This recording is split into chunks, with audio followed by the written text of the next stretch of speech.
نمیر عنایہ اور ثروت کو لے کر نوفل کے گھر پہنچا۔ تھوڑی دیر پہلے خرم اور نہال اسے اسپتال سے گھر لے کر آئے تھے۔ فریدہ کو اطمینان ہوا، اس نے نوفل کے اوپر سے صدقہ اتارا۔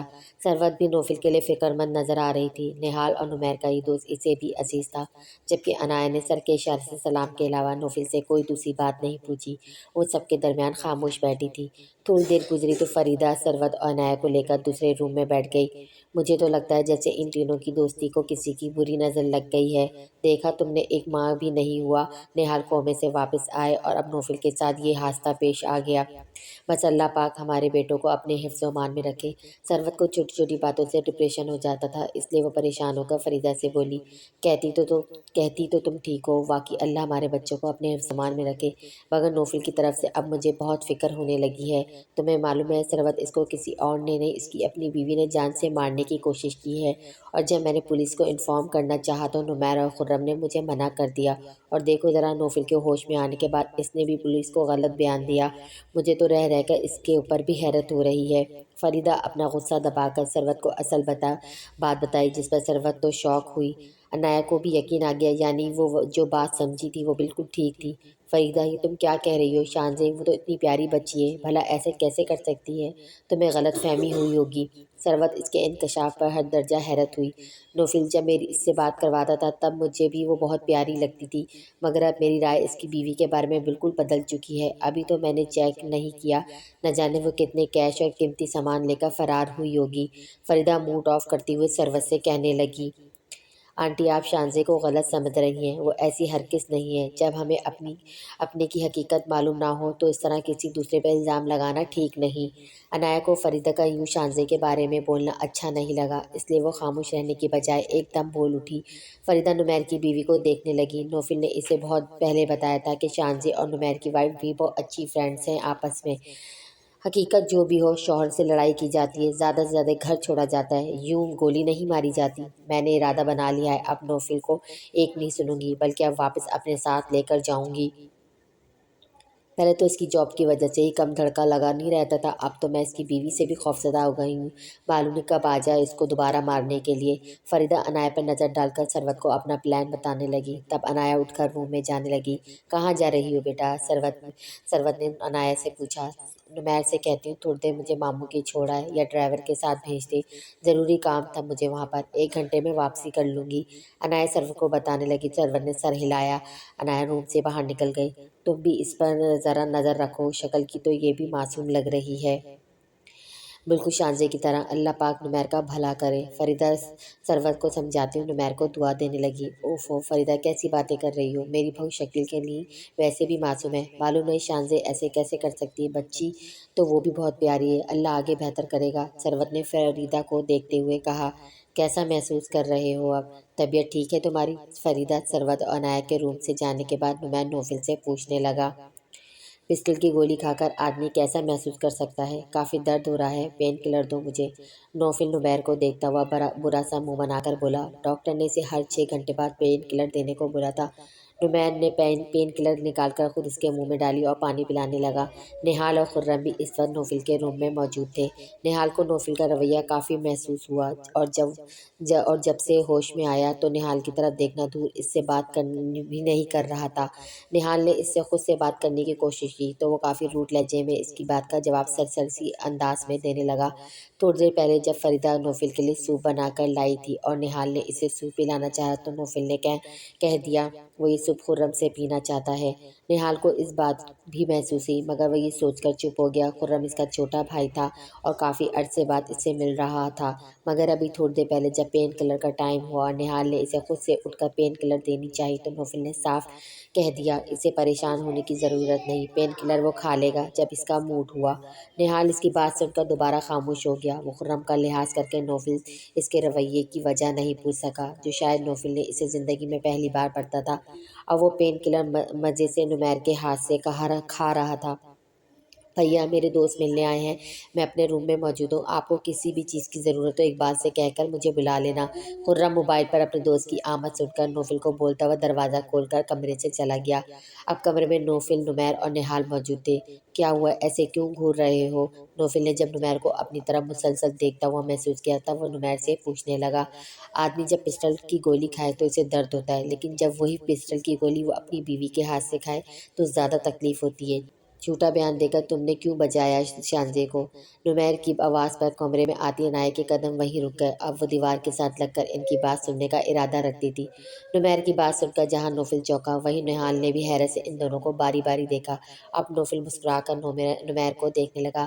کچھ انکشاف ایسے بھی ہوتے ہیں جو بیوی کے ہاتھ کی گولی کھانے سے زیادہ تکلیف دہ ہوتے ہیں۔ نوفل نے نمیر کو بولتے ہوئے ایک نظر نہال کے حیرت زدہ چہرے پر ڈالی اور پھر نمیر کو دیکھتا ہوا بولا، تمہیں معلوم ہے نمیر، میں نے اس شخص کے نام کی گولی اپنی بیوی سے اپنے اوپر کھائی ہے۔ نوفل دانت پیس کر نہال کی طرف اشارہ کرتا ہوا بولا۔ ویسے ہی نہال صوفے سے اٹھ کھڑا ہوا۔ یہ کیا بکواس کر رہے ہو تم؟ بھلا تمہاری بیوی اور تمہارے معاملے سے میرا کیا لینا دینا ہے؟ نہال غصے میں نوفل کو دیکھتا ہوا بولا، جبکہ نمیر خاموش کھڑا نہال اور پھر نوفل کو دیکھنے لگا۔ تمہارا مجھ سے یا میری بیوی کے معاملے سے کوئی لینا دینا نہیں، مگر میری بیوی کی بہن سے تمہارا ہی لینا دینا ہے۔ نوفل لہجے میں تلخی سمائے نہال کو دیکھتا ہوا بولا۔ پھر اس نے نمیر کو دیکھا۔ تمہیں معلوم ہے نمیر، فرحین کا مجرم، اس کا گناہ گار کوئی دوسرا شخص نہیں بلکہ یہ شخص ہے۔ ہم تو اس بات کا ملال کرتے رہتے تھے کہ اس رات ہم دونوں نے شرارت میں اس بیچاری کو کلاس روم میں بند کیا، مگر اس کے ساتھ بے رحمی سے جانوروں سے بدتر سلوک اس نے کیا۔ نوفل حقارت بھری نظر نہال پر ڈال کر نمیر سے بولا۔ نمیر بے یقینی اور صدمے کے مارے نہال کا گھبرایا ہوا چہرہ دیکھنے لگا۔ اسے تو جیسے نوفل کی بات سے چپ ہی لگ گئی۔ یہ سب کچھ نوفل نہال کے بارے میں بول رہا تھا، وہ اتنی بڑی بات ایسے نہیں بول سکتا تھا۔ نہال کا گھبرایا ہوا چہرہ اس بات کی گواہی دے رہا تھا کہ وہ نوفل کی بات سے پریشان ہو گیا ہے۔ کیا بکواس کر رہے ہو تم میرے بارے میں؟ اتنی بڑی بات بولتے ہوئے تمہیں پہلے 10 مرتبہ سوچنا چاہیے تھا۔ نہال اپنی پول کھولتا ہوا دیکھ کر چیختا ہوا بولا۔ چیخو مت نہال، یہ بات ہم تینوں کے علاوہ کوئی اور سنے گا تو شرمندگی سے تمہیں اپنا منہ چھپانا پڑے گا۔ نوفل نہال کو آپے سے باہر آتا دیکھ کر سختی سے بولا، مگر اس کمرے سے باہر کھڑا وجود جو ساری باتیں سن رہا تھا، نہ صرف سن رہا تھا بلکہ کمرے میں ہونے والے انکشاف پر عنایہ کا اپنے پیروں پہ کھڑا رہنا مشکل ہو گیا تھا۔ فیئرویل پارٹی والی رات ہم دونوں سمجھے یہ طبیعت خرابی کی وجہ سے وہاں نہیں آ سکا، مگر یہ سچ تو یہ ہے یہ اس رات یونیورسٹی آیا۔ فرین کی آواز سن کر کلاس روم کا دروازہ کھولا، مگر اس کی مدد کرنے کی بجائے اس نے اس کی آبرو کو پامال کیا۔ یہی نہیں اس کو زخمی کیا۔ وہ تڑپ رہی ہوگی، اس کو بزدلوں کی طرح وہاں سے چھوڑ کر فرار ہو گیا۔ تم جانتے ہیں نمیر، اس دن اس نے وہی شرٹ پہنی تھی جو خرم نے مجھے پریزنٹ کی تھی، جو اس نے مجھے سوری کہہ کر لٹائی تھی کہ کسی سے جھگڑے میں اس کی جیب پھٹ گئی تھی۔ وہ جیب میں بعد میں فرین نے شانزے کو دی اور اسی جیب کی وجہ سے شانزے نے مجھے فرحین کا گناہ گار سمجھا۔ اس نے مجھ سے اپنی بہن کی عزت کی پامالی کا اور موت کا بدلہ لیا۔ نوفل نمیر کو دیکھتا ہوا نہال کی ساری حقیقت بتانے لگا۔ نہال ابھی اپنی دفاع میں کچھ بولتا، اس کی نظر دروازے پہ کھڑی عنایہ پر پڑی، جو آنسوؤں سے تر چہرے سے نہال کو دیکھ رہی تھی۔ عنایہ! نہال عنایہ کو دیکھ کر اس کو پکارتا ہوا عنایہ کے قریب پہنچا۔ نوفل اور نمیر بھی نہال کے ساتھ عنایہ کو دیکھنے لگے۔ وہ سب جھوٹ بول رہا ہے، تم پلیز اس بات کا یقین نہیں کرنا، مجھے اس طرح مت دیکھو عنایہ۔ وہ اپنے جرم کا اعتراف دنیا کے سامنے کر سکتا تھا، مگر عنایہ اور ثروت کے سامنے نہیں۔ اس وقت عنایہ کی آنکھوں میں اپنے لیے مان اور وقار کو ٹوٹا ہوا دیکھ کر اسے شدید تکلیف ہوئی۔ میں تو خواب میں بھی نہیں سوچ سکتی تھی کہ آپ اتنی گری ہوئی حرکت بھی کر سکتے ہیں۔ عنایہ کے لفظ سے اپنے چاپک کی طرح لگے وہ تھپڑ تڑپ کر رہ گیا۔ نمیر قدم اٹھاتا ہوا عنایہ کے پاس آیا تو عنایہ اسے دیکھنے لگی۔ مجھے یہاں سے جانا ہے نمیر، پلیز مجھے گھر لے چلیں۔ وہ جو فرمان کے پاس جانے کا ارادہ رکھتی تھی، نمیر کے پاس آ کر اب اس کا دل چاہا وہ اپنے گھر چلی جائے۔ نمیر نے ایک ہاتھ سے اس کے آنسو صاف کیے، دوسرا ہاتھ اس کے کندھے کے گرد حائل کر کے نہال کو دیکھتا ہوا عنایہ سے بولا، چلو۔ نمیر کا یوں عنایہ کے کندھے کے گرد ہاتھ رکھ کر اس کے پاس لے جانا نہال کو ایسا لگا جیسے نمیر عنایہ کے گرد اپنا حفاظتی ساتھ باندھ رہا ہو، عنایہ کو اس کے شر سے بچانے کے لیے۔ وہ اتنا گرا ہوا انسان تو نہیں تھا جو عنایہ پر بری نظر رکھتا، وہ تو اس کی محبت تھی۔ نمیر کی آنکھوں میں اس وقت کتنی بے اعتباری تھی، نمیر اس کو کن نظروں سے دیکھ رہا تھا۔ نہال کو اپنا آپ کسی کھائی میں گرتا ہوا محسوس ہوا۔ اقبال، میرے کمرے کی لائٹ بند کر دو، میں آرام کرنا چاہتا ہوں۔ اب یہاں اگر کوئی مجھے ڈسٹرب نہ کرے۔ نوفل کی آواز پر گمسم کھڑے نہال نے نوفل کو دیکھا۔ وہ اس سے لا تعلق ہو کر بیڈ پر آنکھیں بند کر کے لیٹ گیا۔ نہال کو لگا اس کا سانس بند ہو جائے گا۔ وہ سب لوگ اسے کیا سمجھ رہے تھے؟ بہت مشکلوں سے اپنے پیروں پر زور دے کر وہ خود بھی نوفل کے کمرے سے باہر نکل گیا۔ کب تک اس طرح بیٹھی رہو گی؟ وہ دونوں تھوڑی دیر پہلے نوفل کے گھر سے آئے تھے۔ نمیر اپنے مینیجر کو فون کر کے اسے اپنے آج آفس نہ آنے کا انفارم کر رہا تھا اور چند ضروری ہدایات بھی دے رہا تھا۔ جب وہ کمرے میں واپس آیا تو عنایہ بیڈ پر اسی پوزیشن پر بیٹھی تھی۔ نمیر اس کے پاس بیٹھ کر آ کر بیٹھتا ہوا بولا، آپ کو ذرا بھی دکھ نہیں ہو رہا نہال بھائی کی حرکت پر؟ عنایہ نمیر کو دیکھتی ہوئی پوچھنے لگی۔ دکھ تو بہت چھوٹا لفظ ہے، اس کی نیچ اور گھٹیا حرکت پر خون کھول رہا ہے میرا۔ شرم آ رہی ہے اسے اپنا بھائی کہتے ہوئے۔ نمیر نے تلخی سے کہتے ہوئے اپنا سر جھٹکا۔ نمیر، مجھے شانزے کی بہت فکر ہو رہی ہے، وہ سب کچھ بہت غلط سمجھ بیٹھی ہے۔ عنایہ نمیر کو دیکھتی ہوئے بولی، یار اب نوفل ایسے تو نہیں بیٹھے گا، وہ تو معلوم تو لازمی کروائے گا شانزے کے بارے میں، آخر وہ اس کی بیوی ہے۔ نمیر عنایہ کو دیکھتا ہوا کہنے لگا۔ نمیر، میں جانتی ہوں وہ اس وقت کوئٹہ میں ہوگی اپنی خالہ کے پاس، عنایہ بہت دھیمی آواز میں نمیر کو بتانے لگی، جس پر نمیر نے اس کو گھور کر دیکھا۔ یعنی تمہیں معلوم تھا شانزے کا؟ نمیر نے ڈپکتے ہوئے اس سے پوچھا تو وہ سر جھکا کر رہ گئی۔ یہ تھوڑی معلوم تھا وہ اپنے شوہر کو گولی مار کر وہاں سے گئی ہے، وہ تو بس اس نے فون کر کے مجھے منع کیا آپ کو اور نہال بھائی کو کوئٹہ والے گھر کے بارے میں کچھ نہ بتاؤں۔ عنایہ سر جھکائے مجرموں کی طرح اس کی کال کا بھی بتانے لگی، اور میرے کل رات پوچھنے پر تم نے کچھ نہیں بتایا؟ یہ اعتبار ہے تمہارا اپنے شوہر پر؟ نمیر، پلیز مجھ سے ناراض مت ہوئیے گا، پھر مجھے کچھ بھی اچھا نہیں لگے گا۔ وہ نمیر کی کمر پر اپنا ہاتھ باندھ کر نمیر اس کے سینے سے کہنے لگی۔ نمیر کے ہونٹوں پر مسکراہٹ آئی۔ میں بھی یہی چاہتا ہوں، تمہیں میرے علاوہ کچھ بھی اچھا نہ لگے۔ نمیر کا جملہ سن کر عنایہ نے نمیر کے سینے سے سر اٹھا کر اسے دیکھا تو نمیر نے اس کی پیشانی پر اپنے ہونٹ رکھے۔ جلدی سے شانزے کی خالہ کا ایڈریس دو مجھے، پکا یقین ہے اپنے دوست کا بیوی کے ہاتھ سے گولی کھانے کے باوجود وہ ابھی بھی اسی کے لیے پریشان ہو رہا ہوگا۔ پکا زن مرید نکلا ہے وہ۔ نمیر ایک طرف نوفل کے ریلیکس ہوئے ہوا شانزے کا پتہ معلوم ہو گیا، تبھی عنایہ کو خود سے الگ کرتا ہوا بولا، آپ نہیں ہیں اپنے دوست کی طرح زن مرید؟ عنایہ اپنی مسکراہٹ کنٹرول کر کے نمیر سے پوچھنے لگی۔ اس کی بات سن کر نمیر کے چہرے پر سنجیدگی آئی اور گھورتا ہوا عنایہ کو دیکھنے لگا۔ سمجھنا بھی نہیں مجھے ایسا۔ نمیر نے چہرے کے تاثرات سنجیدہ رکھ کر پوری کوشش کی عنایہ اس سے ڈر جائے۔ آپ کتنی ہی بڑی بڑی آنکھیں کر کے مجھے گھوریں، میں نہیں ڈرنے والی آپ سے۔ عنایہ اب مسکرا کر اسے دیکھتی ہوئی بولی۔ واقعی؟ وہ اب بھی گھورتا ہوا پوچھ رہا تھا۔ واقعی مجھے اب ڈر نہیں لگ رہا، عنایہ مسکراتی ہوئی نمیر کو دیکھ کر کہنے لگی۔ پھر تو اللہ ہی بچائے ہم دو معصوم شوہروں کو۔ نمیر سنجیدگی سے اپنے اور نوفل کے لیے دعا کرنے لگا۔ عنایہ دوبارہ مسکرا دی اور اسے دیکھ کر نمیر بھی مسکرا دیا۔ آپ نے شانزے کے گھر کا پتہ پوچھا تھا، مگر مجھے اس کی خالہ کا لینڈ لائن نمبر معلوم ہے، ایڈریس نہیں۔ عنایہ اب اصل بات آ کر اپنی بیڈ سے اٹھتی ہوئی نمیر کو بتانے لگی۔ ہاں تو نمبر دو مجھے، ایڈریس معلوم کرنا کون سا مشکل ہے، تب میں شانزے کی خالہ کے گھر جا کر اسے سب حقیقت بتا دوں گا۔ نمیر کی بات سن کر عنایہ نے مڑ کر اسے دیکھا۔ آپ کوئٹہ جائیں گے؟ عنایہ اپنا موبائل اٹھا کر نمیر کے پاس آئے اور اسے پوچھنے لگی۔ چندا اب تم یہ مت بولنا تمہیں بھی کوئٹہ جانا ہے، یہ مسئلہ سالو ہو جائے پھر ہم دونوں ہنی مون کے لیے چلیں گے۔ نمیر اس کے تاثرات دے کر عنایہ کو بہلاتا ہوا بولا، آف کورس میں چلوں گی کوئٹہ۔ نمیر، اب کی بار آپ مجھے نہیں روک سکتے، مجھے اپنے دوست سے ملنا ہے وہاں جا کر۔ عنایہ نے بولنے کے ساتھ فرمان کے گھر کا نمبر ملایا۔ جی بوا، میں ٹھیک ہوں، آپ ٹھیک ہیں؟ اچھا میری بات سنیں، میرے روم میں الماری کی ڈراز میں ایک ریڈ کلر ڈائری ہے، وہ مجھے ابھی فوراً چاہیے، آپ ڈرائیور کے ہاتھ بھجوا دیں۔ عنایہ نے بات مکمل کر کے کال کاٹی تو کمرے کی کھڑکی سے ان دونوں کو نہال کی گاڑی آتی دکھائی دی، جسے دیکھ کر نمیر نے سر جھٹکا۔ نمیر، مجھے یہ بات کنفیوز کر رہی ہے، نوفل بھائی نے یہ کیوں کہا کہ شانزے نے اپنی بہن کی موت کا بدلہ لیا جبکہ فرحین آپی تو زندہ ہیں؟ عنایہ کی بات سن کر نمیر کو ایک بار پھر حیرت کا جھٹکا لگا۔ کل سے اب تک صرف شوق پر شوق ہی لگ رہے تھے۔ کیا واقعی فرحین زندہ ہے؟ او گاڈ، یونیورسٹی میں تو یہ بات مشہور ہو گئی تھی، اس کی کلاس روم میں ایک لڑکی نے خودکشی کی تھی جبکہ ایک لڑکی کو مارا گیا تھا۔ نمیر نفی میں سر ہلاتا خود سے کہنے لگا، مگر اندر کہیں اسے تھوڑا اطمینان ہوا، اب اسے نوفل سے یہ سب باتیں جلد سے جلد شیئر کرنی تھی۔ نمیر، کیا سوچ رہے ہیں؟ میری ایک بات تو سنیں۔ عنایہ اس کو غائب دماغ دیکھ کر فوراً بولی، سنائیے اپنی ایک بات مجھے میری جان۔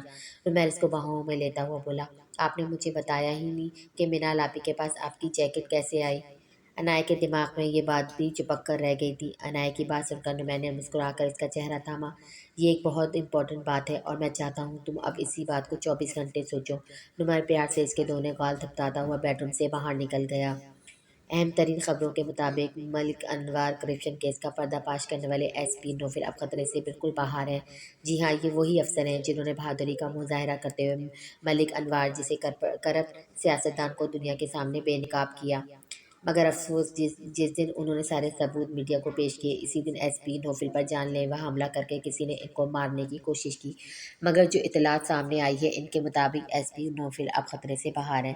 صبح کے 6 بجے کا وقت جب شانزے کی آنکھ کھلی، بے دلی سے وہ ٹی وی کے سامنے بیٹھ گئی، مگر نیوز چینل پر چلنے والی خبر دیکھ کر ایک پل کے لیے وہ سن ہو گئی۔ اس کے دل کو کچھ ہوا۔ نوفل سلامت تھا، اس بات کا سوچ کر ایک اطمینان کی لہر اس کے اندر دوڑی۔ گولی چلاتے ہوئے اس کے ہاتھ بھی کانپے، دل بھی لرزا، مگر جب فرین کا چہرہ اس کے سامنے آیا تو ٹریگر خود بخود اس کی انگلی سے دب گیا۔ اب وہ عجیب دہرائے پر کھڑی تھی، ایک طرف بہن تو دوسری طرف شوہر جو اس کی بہن کا مجرم تھا۔ پوری دنیا میں یہی شخص رہ گیا تھا مجھے جس سے محبت ہونی تھی۔ شانزے نے سوچتے ہوئے سر جھٹکا، ٹی وی بند کر کے وہ صوفے سے اٹھی، مگر ڈور بیل کی آواز نے اس کے قدم روک لیے۔ اتنی صبح آخر کون آ سکتا ہے؟ شانزے سوچتی ہوئی شال اپنے گرد لپیٹ کر باہر دروازہ کھولنے گئی۔ 2 دن کی بانسبت آج خاصی سردی تھی۔ شانزے نے دروازہ کھولا تو اپنے سامنے عنایا کو دیکھ کر وہ حیرت زدہ ہو گئی۔ عنایا، تم یہاں اس وقت؟ شانزے حیرت سے اپنے سامنے کھڑا دیکھ کر بولی تو عنایا نے آگے بڑھ کر اسے گلے لگایا۔ وہ عنایا سے مل کر ابھی کشمکش میں تھی، اس کی نظر دروازے پہ کھڑے نوفل اور نمیر پر گئی۔ اب وہ عنایا سے الگ ہو کر اسے شکایتی نظروں سے دیکھنے لگی۔ اپنی سہیلی سے بھی بدگمان ہونے کی ضرورت نہیں ہے، یہاں میں تمہیں ہر سوال کا جواب دینے آیا ہوں۔ شانزے کے عنایا کو یوں دیکھنے پر نوفل شانزے کو دیکھتا ہوا بولا، میرے پاس سب سوالوں کے جوابات موجود ہیں، مجھے کسی سے کوئی جواب طلب نہیں کرنا۔ شانزے نے نوفل کو دیکھتے ہوئے بولی اور کمرے میں جانے لگی، سارے کے سارے جوابات تمہارے اپنے اخذ کیے ہوئے ہیں، حقیقت سے تم ابھی بھی لا علم ہو۔ نوفل شانزے کا ہاتھ تھام کر بولا، مجھے کچھ بھی جاننے کی خواہش نہیں ہے، چلے جاؤ۔ شانزے نے نوفل کو دیکھ کر اپنا ہاتھ چھڑاتے ہوئے دوبارہ جانے لگی۔ فرین کا مجرم نوفل نہیں، نہال ہے۔ نمیر کی آواز پہ شانزے کے قدم رکے، وہ مڑ کر بے یقینی سے نمیر کو دیکھنے لگی۔ واہ، قابل تعریف ہے آپ کی دوستی، یعنی اپنے دوست کو اس کی بیوی کی نظر میں بے گناہ ثابت کرنے کے لیے آپ سارا کا سارا الزام اپنے ہی سگے بھائی پہ لگا رہے ہیں۔ کیا کہنا ہے آپ کا؟ آپ کی دوستی کی مثال تو تاریخ کے پنوں میں سنہرے حروفوں سے لکھنی چاہیے۔ شانزے کو نمیر کو دیکھتے ہوئے طنزیہ لہجے میں بولی، اس میں کوئی شک نہیں، نوفل ان لوگوں میں سے ہے جو میرے دل کے بہت قریب ہے، ہم دونوں کی دوستی ہمیشہ سے مثالی رہی ہے، مگر کوئی بھی بھائی اپنے دوست کا کیا گیا گناہ اپنے سگے بھائی پر نہیں تھوپے گا۔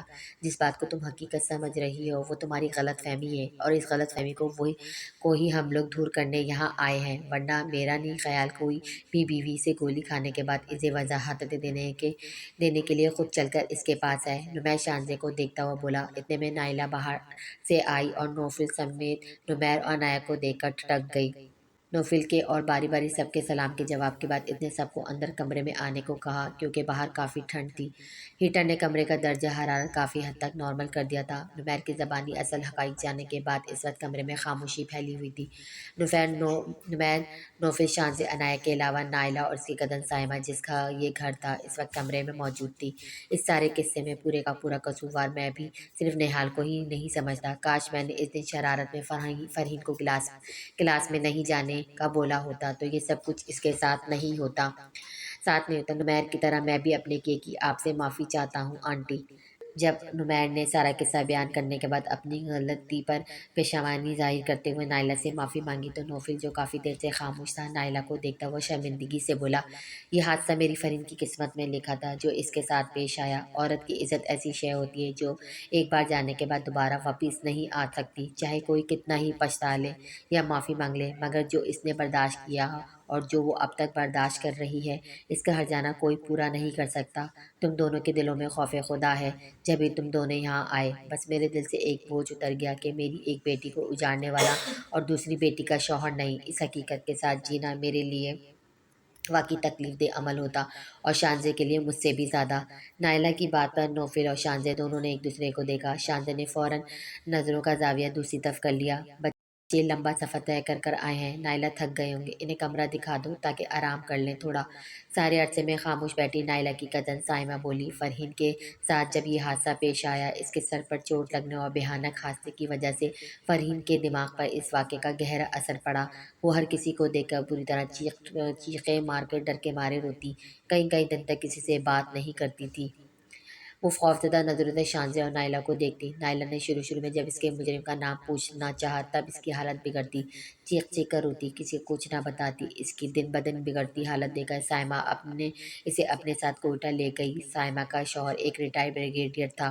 اولاد نہ ہونے کی وجہ سے اور کافی جائیداد ہونے کے سبب سائمہ نے اپنے بڑے سے گھر کو دو حصوں میں تقسیم کر کے گھر کے ایک حصے کے پوشن کو مظلوم اور بے سہارا عورتوں کے لیے اکیڈمی بنائی تھی۔ شروع میں فرین کو سنبھالنے میں اسے کافی مشکل درپیش آئی، مگر وقت گزرنے کے ساتھ ساتھ اب وہ کافی حد تک سنبھل گئی تھی، بلکہ وہ اسی ماحول کی عادی بھی ہو گئی تھی۔ وہ گھر کے دوسرے پوشن میں ہی رہتی۔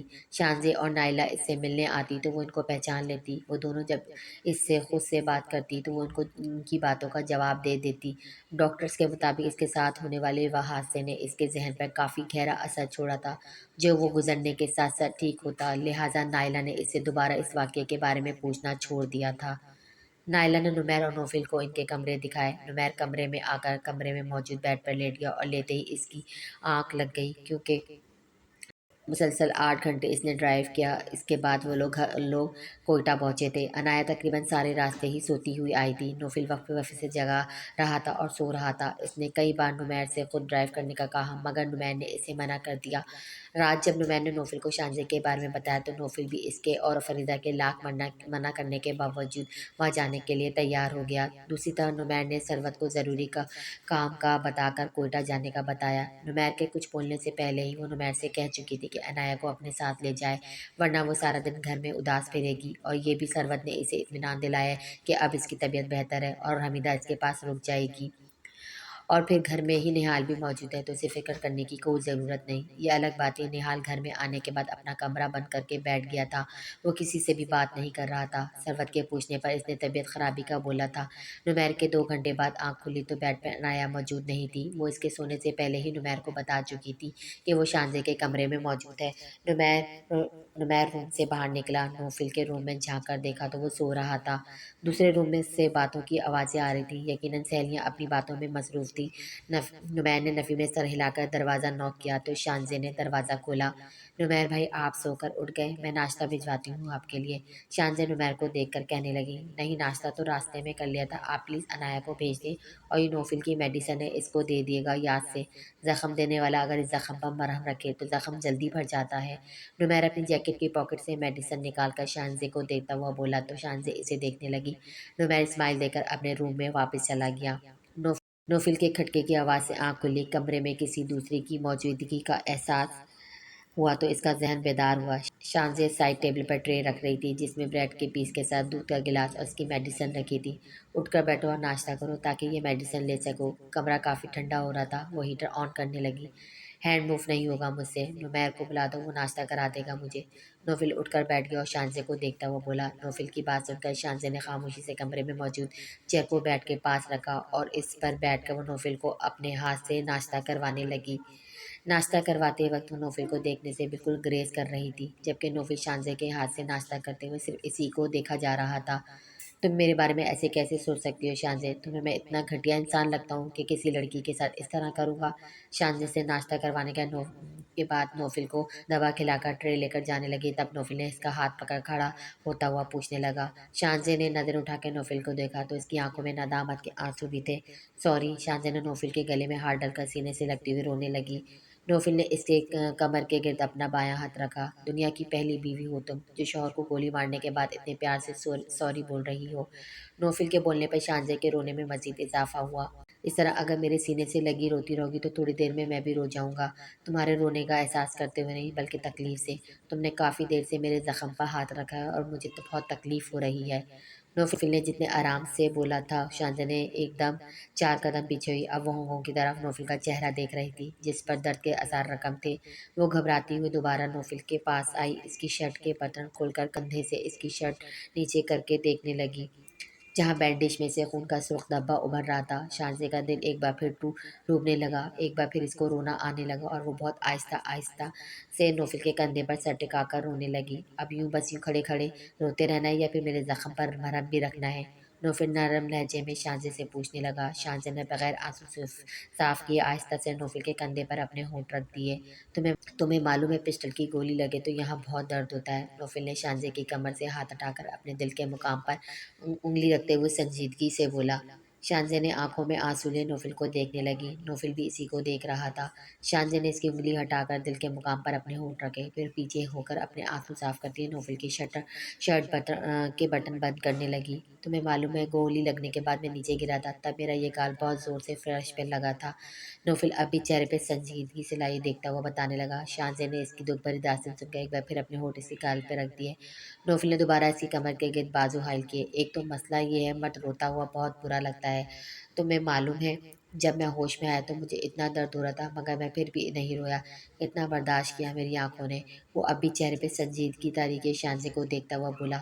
شانزے نے باری باری اس کی دونوں آنکھوں پہ اپنے ہونٹ رکھے۔ تمہیں معلوم ہے ہوش میں آنے کے بعد ڈاکٹر نے 3 گھنٹے کے لیے مجھے کچھ بھی کھانے پینے سے منع کیا۔ مجھے کتنی پیاس لگ رہی تھی اس وقت۔ نوفل سنجیدگی سے شانزے کے ہونٹوں کو دیکھتا ہوا بولا۔ اب تم بہت زیادہ فری ہو رہے ہو نوفل، شرافت سے بیڈ پر واپس بیٹھ جاؤ۔ شانزے نے بھی اتنی ہی سنجیدگی سے نوفل کو دیکھ کر کہنے لگی، جس پر نوفل مسکرایا۔ آج میرا ہی دن ہے فری ہونے کا، شرافت سے اپنے ہونٹوں سے بھی پیاس بجھا دو ورنہ میرے بے وقت کی بھوک سے تم اچھی طرح واقف ہو۔ نوفل نے اسے سنجیدگی سے دھمکی دیتے ہوئے کہا۔ شرم کرو نوفل، اپنی حالت دیکھو، گولی کھا کر بھی تمہارے ارمان نہیں نکلے۔ بیٹھو یہاں سکون سے اور مجھے بینڈیج کرنے دو۔ وہ نوفل کو بیڈ پہ بٹھا کر فرسٹ ایڈ باکس لینے گئی تو نوفل مسکرانے لگا۔ تبھی اس کے موبائل پر نہال کی کال آئی۔ کچھ سوچ کر اس نے کال ریسیو کری۔